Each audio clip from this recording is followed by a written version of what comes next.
And on to the second step of addressing your fears, and we call it outliving it. And the great thing about outliving it, it's all about creating experiences that are more powerful than your fears are. So I break down outliving it into 3 simple pieces: confrontation, the power of momentum, and last but not least, boldness. Okay, confrontation. Here's what you need to know about the power of confrontation. Sometimes there's something really powerful about addressing your fears head on, using the adrenaline and the excitement of just doing something rash and going for it. Like, for example, if you're terrified of heights, go skydiving with a group of people. Or if you're terrified of networking, grab a bunch of other people that are terrified of networking and just decide you're going to go for it, cold turkey. So confrontation is all about leveraging the adrenaline, the excitement of just facing something head on in order to address your fear.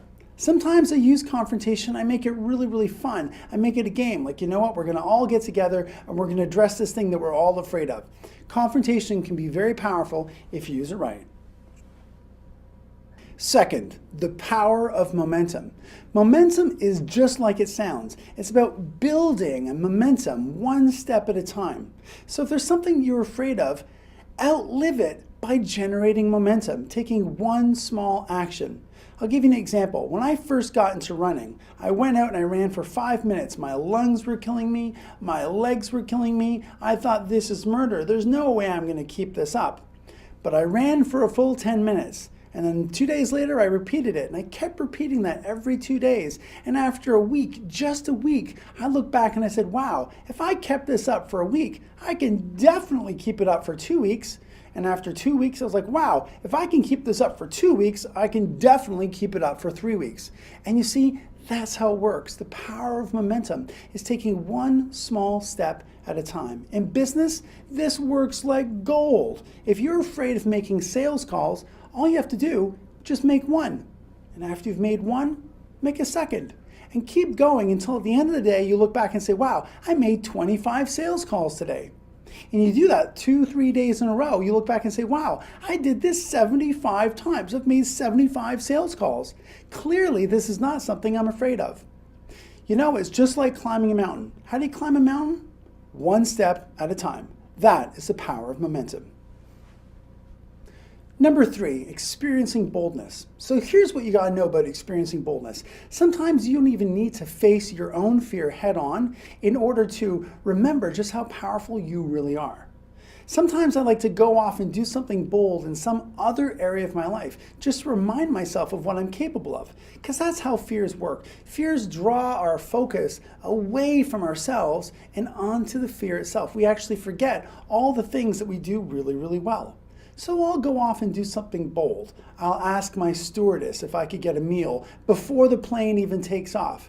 And in doing that, I remind myself, hey, look at all the things I'm actually capable of. So taking a bold action in some area of your life reminds you of all the things you're actually capable of. And your fear doesn't seem so scary. You remember how great and powerful you really are. That is the power of boldness. Okay, on to number 3, outbuilding your fears.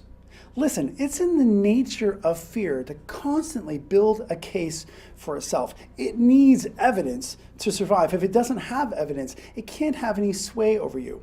Your experience of it, your feeling of it, your emotion around fear, all of these things create evidence that that fear uses to make itself real.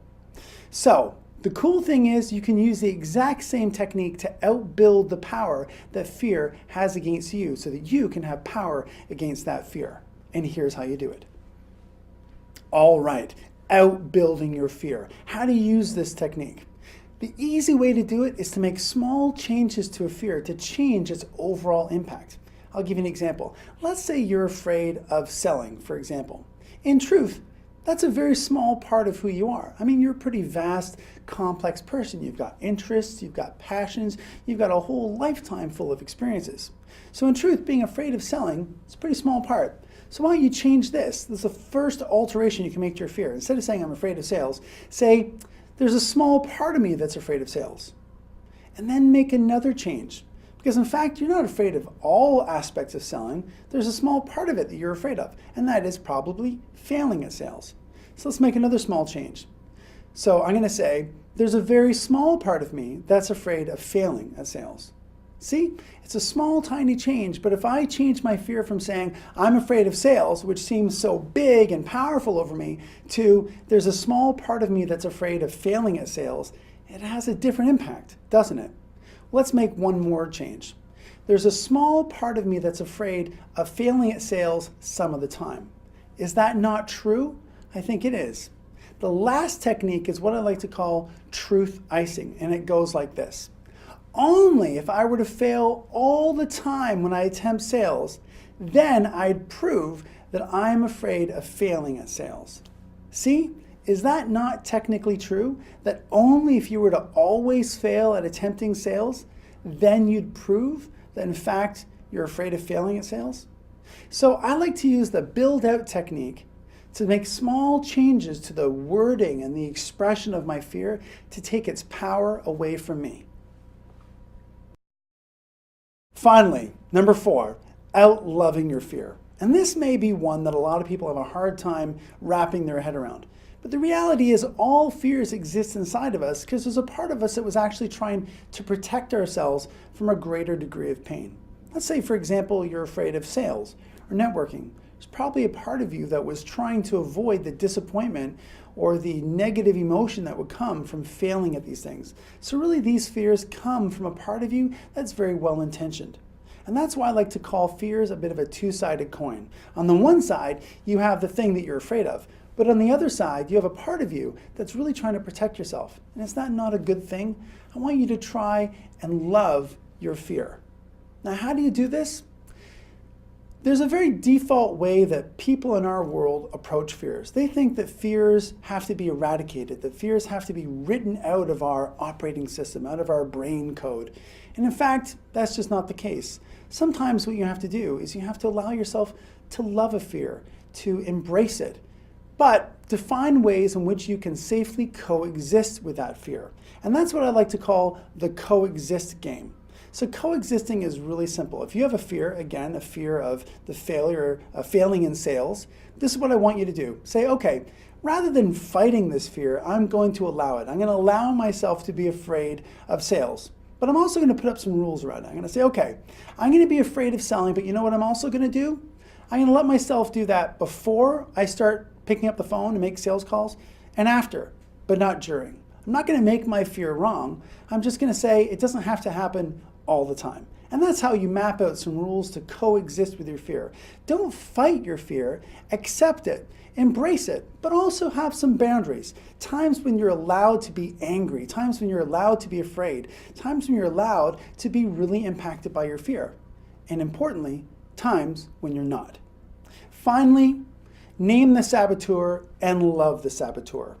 This technique, a lot like the other two, is pretty simple. I want you to envision that all of your fears inside of you are actually a voice slightly different than your own. In fact, I want you to give those fears a personality, almost like someone else.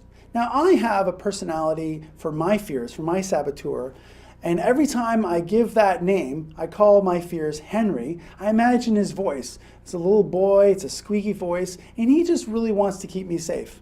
So I name the saboteur, and then I love him. I'm like, hey, this Henry kid, he's full of fear, but you know what? He just wants me to be safe.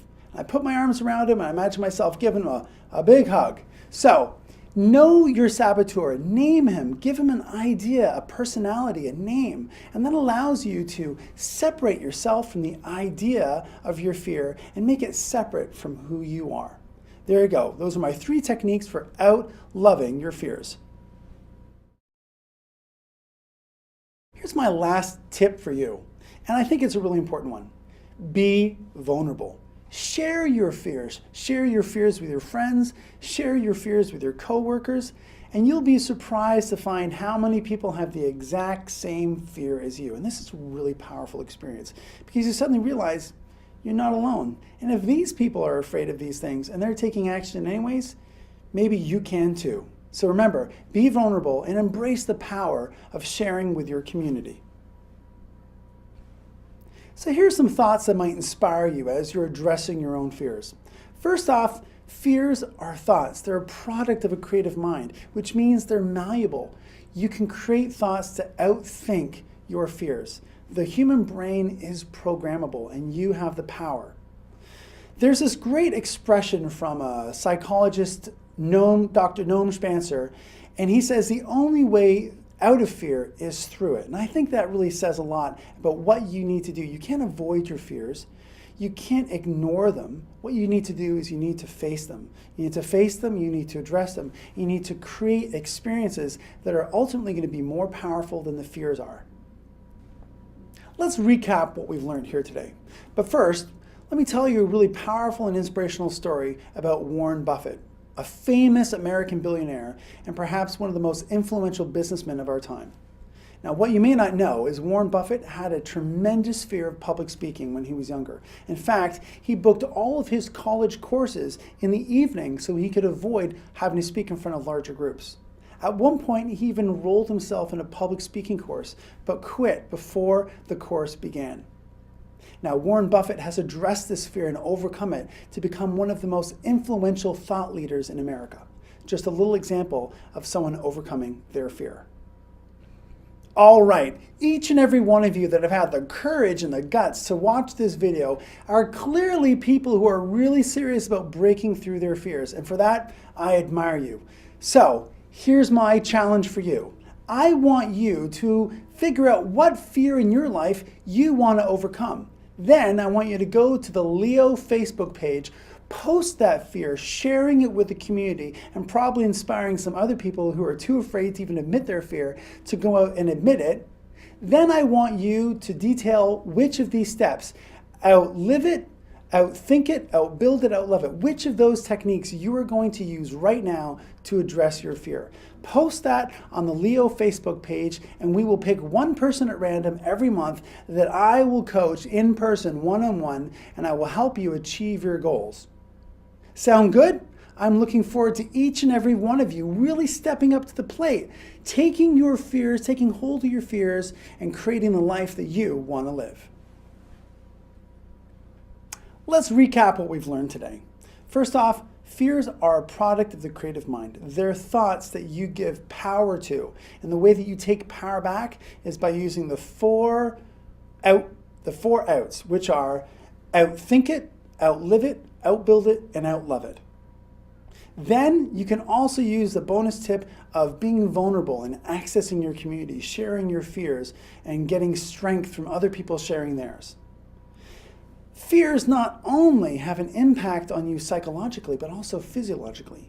They can create chemical changes in your body, physiological changes, and even affect the expression of your DNA. And finally, I want you guys to check out our other videos.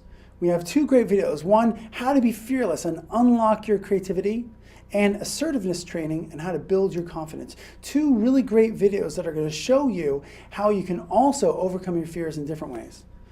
So that's it for this week, guys. I hope you loved this episode. And if there's anything more you guys need, feel free to check out the Leo Facebook page and post a question, and I'll be sure to get back to you. Best of luck in overcoming your fears.